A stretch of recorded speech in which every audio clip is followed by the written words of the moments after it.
In Exodus 3:14, God speaks directly to Moses and says, "My name is Ehyeh Asher Ehyeh."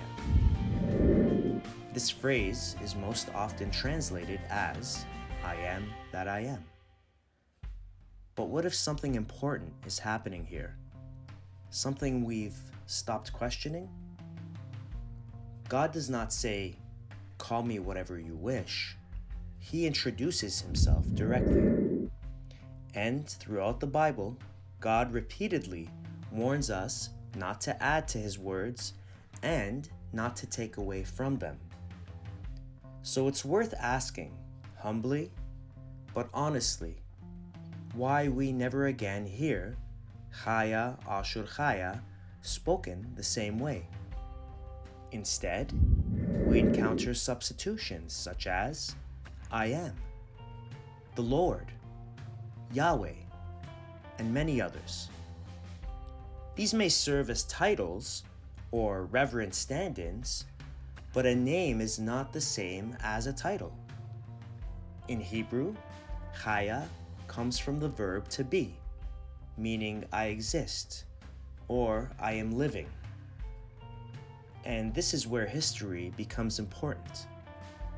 Long before Moses, in the ancient Near East, there was a name used to describe an eternal, all-encompassing, divine reality, Ashur. To the Assyrians, or Ashur-a, people of God, Ashur was not merely a local or tribal god. Ashur represented being itself, order, continuity, and universal sovereignty.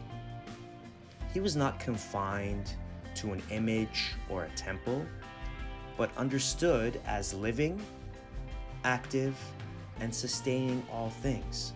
Ashur was associated with eternity, not as a myth, but as ever-living presence.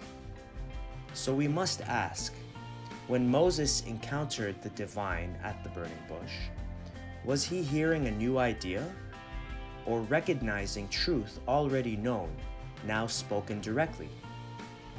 If God revealed his name and instructed that his words not be altered, then perhaps our responsibility is not simply to repeat tradition, but to examine whether we have preserved what was spoken. This is not said to accuse. It is not said to ridicule or insult. It is said to invite reflection. What if serving God means honoring the name he declared for himself? Not out of pride, not out of rebellion, but out of reverence and obedience. This is not the conclusion of the conversation. It is the beginning. Shuraya, Ashur-a means the beginning. Ehyeh Asher Ehyeh.